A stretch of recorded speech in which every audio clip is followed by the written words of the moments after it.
Hello everyone, welcome back to our channel. మనం రీసెంట్గా గీ rice video upload చేసాం కదండి. అండ్ దానిలో కాంబినేషన్గా బూందీ కర్రీ, గార్లిక్ మష్రూమ్ కూడా అప్లోడ్ చేయడం జరిగింది. సో దానికి ఇంకో కాంబినేషన్గా లెట్స్ మేక్ కట్ దోసకాయ పప్పు.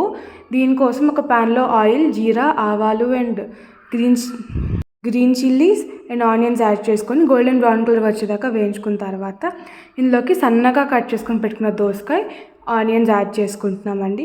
ఇది మొత్తం యాడ్ చేసుకున్న తర్వాత చాలా కొద్దిగా పసుపు అండ్ టేస్ట్కి సరిపడా ఉప్పు యాడ్ చేసుకొని మొత్తం కలిసేలాగా బాగా మిక్స్ చేసుకోవాలండి.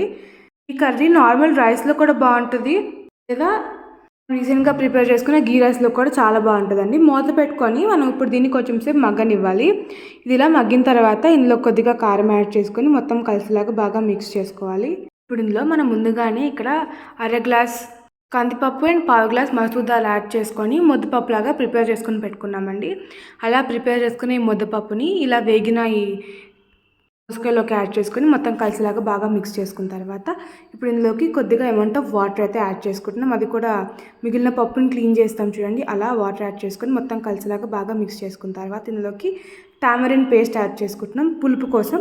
దాని ప్లేస్లో నిమ్మకాయ అయినా పిండుకోవచ్చండి. ఇక్కడ ఆల్రెడీ టామరిన్ పేస్ట్ ప్రిపేర్ అయింది కాబట్టి మనం ఇక్కడ అది యాడ్ చేసుకుంటున్నాం. ఇది ఇలా బాగా కలుపుకున్న తర్వాత దీనికి వచ్చి బాయిల్ అవ్వనివ్వాలి.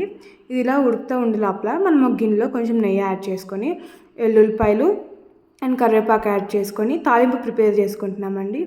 అండ్ ఇట్లా లైట్గా గోల్డెన్ బ్రౌన్ కలర్ వచ్చేదాకా అలా నెయ్యిలో అయితే దీన్ని మనం వేయించుకుంటున్నాము.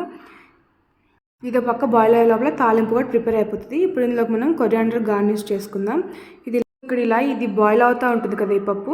ఇది ఇలా బాయిల్ అవుతున్నప్పుడు మనం కొరియాండర్ యాడ్ చేసుకున్న తర్వాత మనం ఇక్కడ తాలింపు అయితే ఇలా ఫ్రై అయిపోయింది. ఇది ఇలా ఫ్రై అయిన తాలింపుని మనం ఈ పప్పులోకి యాడ్ చేసుకొని ఒక 2-3 సార్లు బాగా కలుపుకున్న తర్వాత సర్వ్ చేసుకుంటే కట్ దోసకాయ పప్పు రెడీ అయిపోయినట్టేనండి. ఎక్కువ టైం కూడా తీసుకోదు. ఇది ఇలా ఉడికిన తర్వాత ఇందులోకి మనం ఇప్పుడు కొంచెం కారం యాడ్ చేసుకుంటున్నాము.